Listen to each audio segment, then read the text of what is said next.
నారాయణుడు అలా అంటాం కానీ వాణి హిరణ్యగర్భాభ్యాం నమః శిశి పురంధరాభ్యాం నమః అంటాం కానీ ఎవరో ఒకరిని పిలిచి ఒకరు వదిలేయడం మన సంప్రదాయంలో లేదు.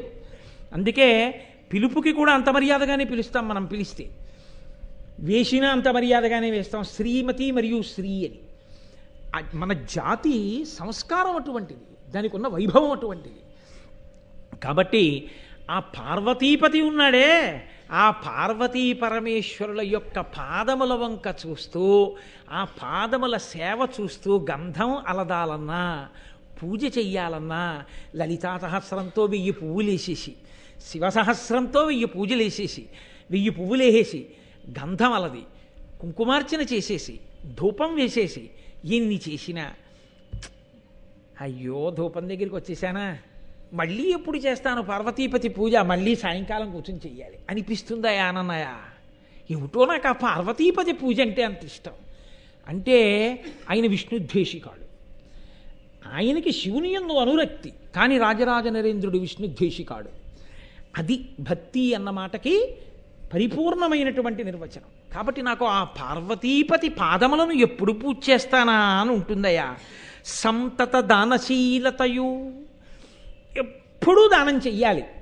ఉండడం ఒకెత్తు, దానం చెయ్యాలన్న కోరిక ఉండడం ఒకెత్తు. సాధారణంగా ఉండడము అన్న మాటకి లక్ష్మి విషయంలో ఉండేటటువంటి ప్రారంధం ఏమిటో తెలుసా అండి? దాచుకుందామనే ఉంటుంది తప్ప ఇద్దాము అని అనిపించదు. అసలు శాస్త్రంలో పెద్ద రహస్యం ఏమిటో తెలుసా అండి? దేనికి దాచుకుంటాడని అడగండి. నాకే ఉండాలని దాచుకుంటాడు. అసలు పిచ్చాడయ్యి ఎలా దాచుకుంటాడు, కానీ నాకే ఉండాలని దాచుకున్నది నీకు రాదు, నీ బిడ్డలకు వెళ్ళిపోతుంది, గుటుక్కును ఊపిరి అయిపోతే. నీకే ఉండాలనుకుంటే నువ్వు దానం చేస్తే నీ ఖాతాలో పడుతుంది. అంటే అంతా ఇచ్చేయమని చెప్పరు, కనీసం కొంతైనా దానం చేయకపోతే, ఎవడి శక్తికి తోచింది వాడు చేయకపోతే ఎలా? ఉత్తర జన్మలలో నువ్వు దాచింది నీతో రాదు, నాది నాది అనుకుంటాడు. నాది నాది అనుకున్నదంతా బిడ్డలకు వెళ్ళిపోతుంది, లేదా ఎవరికి వెళ్ళిపోతుందో కూడా చెప్పలేడు. కానీ నువ్వు ఇచ్చుకున్నదేదో అది మాత్రం నీదిగా వస్తుంది. అసలు నీది చేసుకోవడం అన్న మాటకు అర్థం ఏంటంటే నువ్వు బతికుండగా దానం చేసుకోవడం. నువ్వు బతికుండగా దానం చేయడం మానేసి 10 కోట్లు కొడుక్కిచ్చి వాడు ఏదో చేస్తాడనుకుంటే వాడు 11 రూపాయలు గోదానం చేస్తాడు. వాడు గోదానం ఎందుకు చేస్తాడు? తండ్రికి ఏ బుద్ధో కొడుకు అదే బుద్ధి, వాడు చేస్తాడు ఏంటి?